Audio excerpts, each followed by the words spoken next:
Hi, I'm Street. And I'm Slim. Welcome to sunny Virginia. And welcome to the Fisher Video Manuals.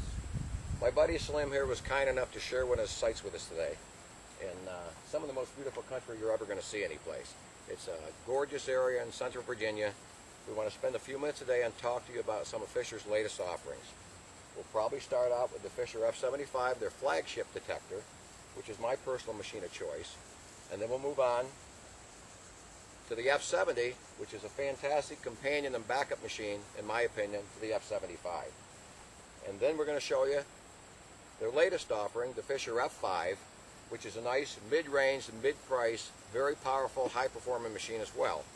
So take a couple minutes, grab yourself a cold drink, sit back, put your feet up, because we're going to go through these one by one, and hopefully we'll be able to give you a little bit understanding of what's in the manual, how to interpret the stuff, and how to get the most out of your new Fisher. Let's do it. Hi, and welcome to the Fisher F70 portion of the Fisher Video Manual series. I'm holding the Fisher F70 in my hands right now. And as you can see, it's vaguely familiar. It looks a lot like the F75. It shares a lot of the same ergonomics. It actually shares the same coils. Both the F75 and the F70 are 13 kilohertz machines. They both use the same stock and accessory coils. The F70 happens to come with a 10-inch elliptical concentric coil, where the F75 comes with an 11-inch double D coil. But you can use the 11-inch double D F75 coil on this machine. A lot of things are similar, such as the battery compartment. The headphone's in the same place. It hangs off of your elbow, keeps it out of your way. It takes 4 AA batteries, really quick and easy to get to. Battery life on this machine is phenomenal. You're looking at probably about 40 hours in the field use with this machine on 4 alkaline batteries. Again, it has a fully adjustable arm cup, very comfortable arm cup, which you can put a strap on if you like. The machine's very light. It only weighs 2 pounds 15 ounces with the batteries. Very, very good performance. A very simple, intuitive, easy to use interface. We're going to take a few minutes. We're going to put it on a table. We'll get a close-up on the screen and run through the menus for you, show you what it does, show you all its features, and show you some of its performance characteristics. We'll take a couple minutes here and go over the functions, menus, and the different processes on the F70. I kind of like to refer to this as the F75's little brother, but there's nothing little about the performance of this machine. That's probably not a good thing to say or a correct thing to say. But yeah, let's turn around and see what we got here. Now, you notice the interface is quite a bit different, but it's every bit as easy to use. You have just a couple simple touch pads on it. The menu, which, like the F75, as you push the menu and scroll down through, you'll see different sections of the menu highlighted right here. Now, there's nothing hidden on any of these machines. Everything you see, everything you want is on the screen at any given time. All you have to do is scroll down, highlight the category you want to adjust or see or program, and it pops up in this segment here for you to see and adjust and see where it is. Very, very simple, very easy to use. You got a pinpoint. Instead of the trigger we saw in the F75, we have a pinpoint button on this here. It works exactly the same way. You push the button, it gives you a depth reading. It's a VCO pinpoint. Another really, really, really cool thing about this machine here is it has an audio modulation that you don't see in a lot of machines today.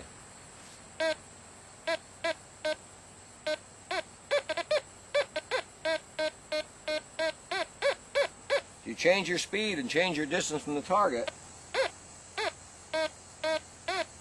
the modulation changes. That gives you a lot of valuable information about your target when it's in the ground. If you're hunting with a buddy, he's got another F70 or you got an F75, they're the same frequency, or another machine with a similar frequency, and you get interference, you can simply push the hertz or frequency button and change your frequency until you find one where you no longer get interference. If you're around power lines, if you're around maybe electric fences, other machines, it can be a very, very valuable aid in settling your machine down so it's usable. I personally, with this machine, haven't had any interference issues at all, ever, not once. That doesn't mean you won't encounter them in the field, though, and that's why that's on there, so you can tailor it, you can adjust it, you can modify and adapt to the situations in the field. It also has a feature that's similar to the F75's fast grab. It's called ground grab on here, and it's a membrane switch instead of a trigger, and it does exactly the same thing. Now when you turn this machine off and turn it back on, the ground balance defaults to 90, but when you pump it, it'll settle down, and we'll show you the ground balance procedure in a minute, just exactly how to do it. It works exactly like the fast grab on the F75, except it's called ground grab, and it's a membrane switch instead of a trigger. So let's get on through the settings. Okay, the first thing we want to talk about is the discrimination level. By default, when you turn the machine on, it's at 10. And at 10, you'll lose most of the small nails, things of that nature. If you encounter a situation where there's a lot of trash, you might want to customize it, raise it up to whatever level you need in that particular instance. Again, like the F75, the F70's maximum discrimination level is 65. But you can run it all the way down to 0 for optimum performance, especially in a relic hunter setting. And one of the kind of unique things about this particular machine is, you'll notice when you look at the face, there is no all metal setting. But that doesn't mean it doesn't have one. When you go below 0 on your discrimination setting, it goes into an auto-tune mode, which is a nice, smooth, very sensitive mode. And if you want to exit the auto-tune mode, it's just a simple matter of running your discrimination back up above 0. Now, I don't know how many of you caught that just now. It just went back into hunt mode. I have, looks like nickel's disc out now. Now, the last setting I changed was discrimination. That automatically made the minus and plus keys hotkeys.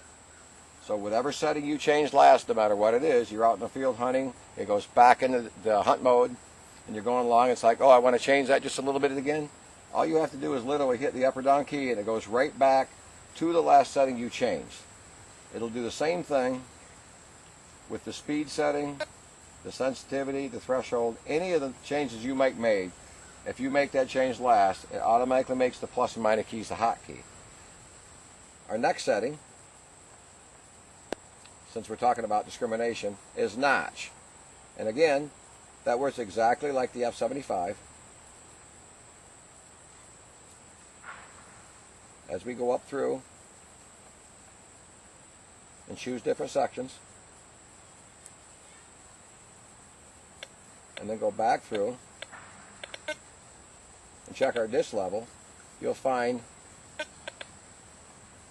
that when you notch something in, when you're disking a big section out, it's exactly the opposite.